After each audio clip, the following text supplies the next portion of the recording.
اولس غواړی چې ځان ته یې نږدې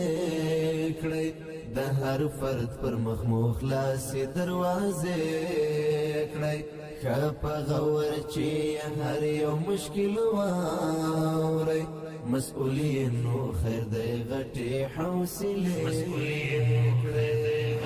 والا زه خپله د دو طرح نه انشاءالله یم چې دا رقم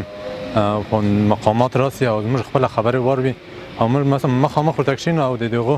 د خپل موضوعات وړاندې کړو د حل لارې چارې راته وښیي نو د ټولو مقاماتو نه همدا تقاضا ده چې داسې راسي او د مراجعینو سره کښېني او د مراجعینو مشکلات خپله نږدې نه وویني او هغو ته د حل لارې ولټوي مخکې د وزیر سره د ادارې رئیس سره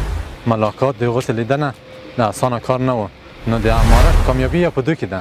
چې د مقامات خپله راځي او د مراجعینو مشکلات آوری او هغو ته د حل لارې لټوي در ارتباط به دیدن با مقام یعنی مولوی صاحب شهامت ما ابراز خرسندی میکنیم چرا باید همچون رئیس در تمام ادارات ارگان‌های دولتی باید ایفای وظیفه بکنه تا بتونه ملت مسکین و بیچاره به داد خود یا به حق خود برسه و ما شخصا نظر ما است که ما از آقای شهامت صاحب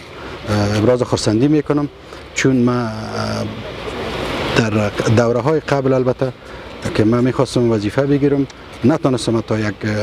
رئیس یا بالاتر از مرجع مقام ما به حساب همراهش ملاقات بکنم و من از آقای شهامت تشکر میکنم که هفته یک روز یا دو روز که اینا تصمیم دارن یا میاین بسیار کار خوب نیک است که ملت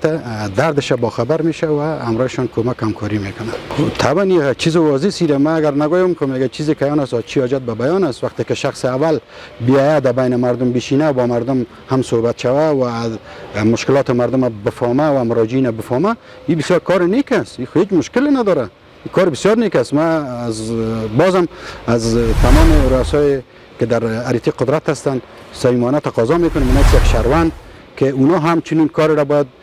پیش خود تسلیمات درست بکنن و با مراجعین خود دید و ودید بکنن تا بتونن که مشکلات مردم از راه درست و منطقی و سپردن کار به اهل کار مرفوع و کارشون درست بسازه.